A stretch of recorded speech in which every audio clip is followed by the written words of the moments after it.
Ha guys, let's get more news about Warriors, but first don't forget to subscribe and leave your like. How Jayson Tatum feels heading into anticipated Celtics Warriors battle. It's been nearly 2 months since USA Basketball defeated France to capture its 5th straight Olympic gold medal to put a close to a controversial summer-long run for Boston Celtics star forward Jayson Tatum. Tatum lured to DNPS under Team USA head coach Steve Kerr after being named to the All-NBA First Team for the 3rd consecutive year and signing a record-large $315 million extension with the Celtics. Kerr didn't provide a sufficient response to the Tatum benching, hung the 26-year-old out to dry, and unsurprisingly got bailed out by future Hall of Famer Stephen Curry against France's failure to utilize Tatum, a well-established top-tier superstar who led the championship-winning Celtics in points, rebounds and assists in the NBA Finals, gave the 5-time All-Star some added motivational fuel heading into opening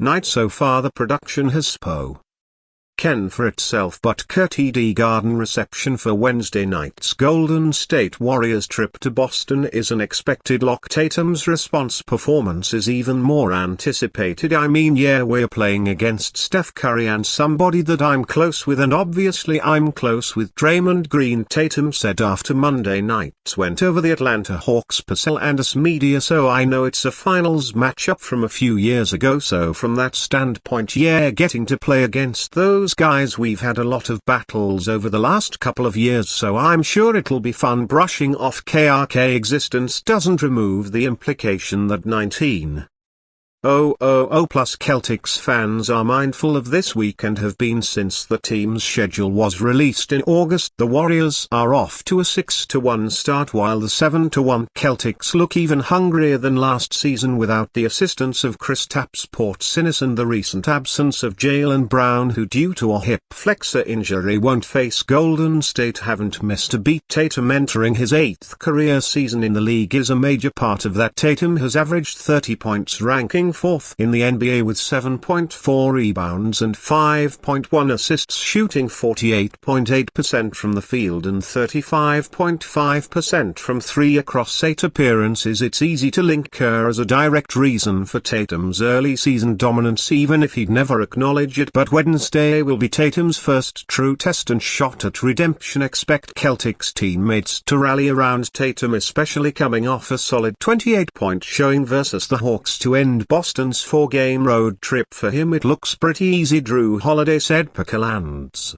media just coming out playing his game, being comfortable, being top 5 player in the league like he is. He makes it look pretty easy, and I think we just follow suit. He makes the game so much easier for everybody else because of his scoring ability and playmaking ability. Tatum and Kerr meet for the second of 2 meetings this season on January 20th. Why Williams questions Kerr's confident claim about Warriors' depth. Lou Williams is not buying Steve Kerr's declaration that the 2024-25 Warriors is the deepest team he ever has coached. The 17-year NBA veteran was asked why Kerr would make such a claim and offered his take on the deepest Golden State squad. Because this your current team, these are the guys you're here to motivate, Williams said on FDTV's Run It Back. You're not here to motivate the guys who won you championships years and years ago. They've moved on. I'll be curious to see if Steve Kerr would want to go back to emo Spites, Andrew Bogut, Andre Iguodala, Leandro Barbosa and David Lee. Those were deep basketball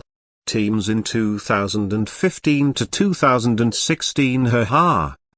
Has been talking up this iteration of the Warriors since the preseason began, lotting the additions of Buddy Hield, Lindy Waters, 3 Kyle Anderson and 2 Anthony Melton. While the team is off to a hot start at 6-1, Williams believes the tactic is more about motivating this current group. So does he feel really confident about they are with this group? Williams said sure, he's trying to light a fire under this group. So to say those types of things, it's important for a coach to try to get the most out of your group, but I'm calling cap by him saying this is the deepest team he's ever coached, considering Klay Thompson just went away and you don't have one of the greatest shooters in the world on the team, and now you have some other guys. Like, no diss to them, no knock to them, they are a deep basketball team. This is going to be great for them coming down the stretch to have so many different guys. But ever Cap's Golden State has raced out to its best start to a season since the 2002-21-22 NBA title squad, and many around the league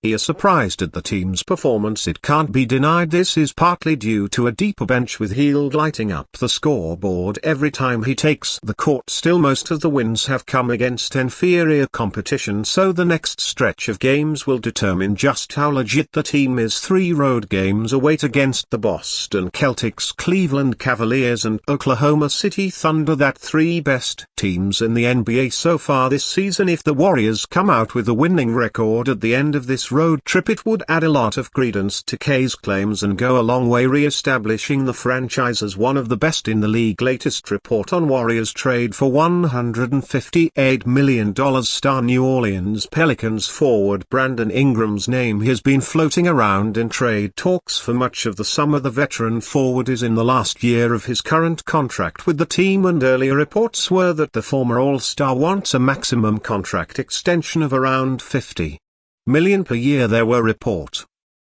inquiries from the Pelicans to other teams on what the framework of a trade would like, but ultimately no deal materialized. Monty P from NBC Sports Bay Area said any chance of Ingram coming to Golden State is minuscule. He continued, no longer are the Warriors willing to jeopardize their bottom line, sacrifice a bundle of draft picks or disrupt their roster for anyone who doesn't rate a consensus. Golden State beefed up their roster to complement star Steph Curry with a better supporting cast instead of depleting it to go deep. Say diving in a move for Ingram, the Warriors added veterans Kyle Anderson and Buddy Hield this offseason through sign-in trade deals and solidified their reserve backcourt with the addition of guard to Anthony Melton. Despite losing Klay Thompson this offseason to the Dallas Mavericks and Curry missing 3 games already this year, the Warriors are off to a 6-1 record in the Western Conference. Meanwhile, the Pelicans look to play out this season with Ingram set to be an unrestricted free agent. New Orleans has needed him on the roster to help supplement the bevy of injuries the team has undergone. Ingram leads the team in points, 24.6, and has appeared in every game this season. The Pelicans are 3-5 on the season. And you fan, what do you think of the situation of Brandon Ingram? Leave your opinion in the comments.